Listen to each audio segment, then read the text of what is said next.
বগুড়ায় অবৈধ কাঠের চুল্লিতে কয়লা উৎপাদনের ভয়াবহ চিত্র। পরিবেশ ধ্বংসের পাশাপাশি বিষাক্ত ধোঁয়ায় বিপর্যস্ত এলাকাবাসী। শিশু থেকে বৃদ্ধ কারোই রক্ষা নেই। সেই সঙ্গে উজাড় হচ্ছে গাছপালা, বনাঞ্চল। বরগুনার নলটোনা ইউনিয়নের আজগরকাঠি গ্রাম। এই গ্রামেই বিষখালী নদীর পাড়ে গড়ে উঠেছে একাধিক অবৈধ কাঠের চুল্লি। এই চুল্লি থেকে নির্গত বিষাক্ত ধোঁয়ায় শ্বাসকষ্ট, বমি, মাথা ঘোরা নিত্যদিনের সঙ্গী এলাকাবাসীর। অভিযোগ জানাতে গেলেই নেমে আসে হুমকি, মারধরের আশঙ্কায় আতঙ্কে দিন কাটাচ্ছে ভুক্তভোগী এলাকার সাধারণ মানুষ।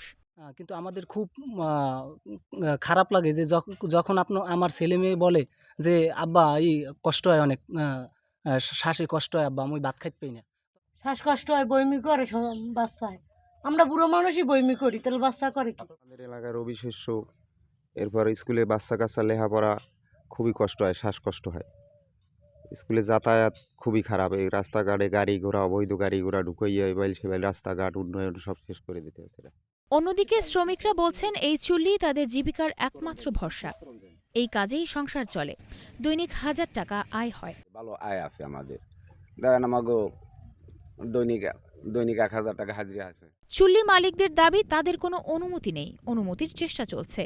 সরকারের সহযোগিতা পেলে আধুনিক যন্ত্র এনে পরিবেশের ক্ষতি কমানো যেত। আধুনিক যন্ত্রপাতি আমাদের মেশিন আনার জন্য যদি একটা মেশিনের কত দাম, ধরেন 20 লাখ টাকা দাম হইলে আমাদের যদি কিছু টাকা লোন সার্বিক সহযোগিতা করতে, তাহলে আমরা চেষ্টা করতাম। আমার দৃষ্টিতে আমি দেখছি স্বাভাবিক ক্ষতি হচ্ছে, কিন্তু যা ক্ষতি হচ্ছে তার চেয়ে উপকার বেশি হচ্ছে। অত্র এলাকার মানুষের কর্মসংস্থান হচ্ছে এবং ঘনবসতিত এলাকায় এইটা পরিবেশবান্ধব জ্বালানি হিসেবে ব্যবহার হচ্ছে। তবে সুনির্দিষ্ট অভিযোগের ভিত্তিতে এসব অবৈধ চুল্লির ব্যাপারে ব্যবস্থা গ্রহণের আশ্বাস দিলেন বরগুনা সদর থানার অফিসার ইনচার্জ মোহাম্মদ আলিম। আমি যদিও 1 মাস যাবৎ এই থানাতে যোগদান করেছি, নলটোনা ইউনিয়নের আজগরকাঠি গ্রামের কাঠপুড়িয়া কয়লা উৎপাদনের বিষয়টা আমি শুনেছি।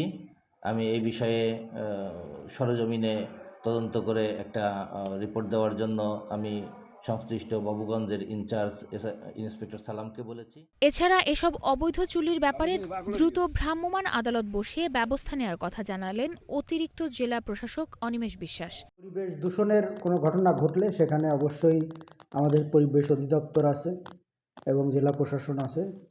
পরিবেশের জন্য ক্ষতিকর কোনো কার্য সংঘটিত হওয়ার সাথে সাথে আমাদের পরিবেশ অধিদপ্তর এখানে কার্যকর ব্যবস্থা নেবে এবং আমাদের জেলা প্রশাসনের ম্যাজিস্ট্রেট সহযোগে মোবাইল কোর্টের অভিযান পরিচালনা করা হবে।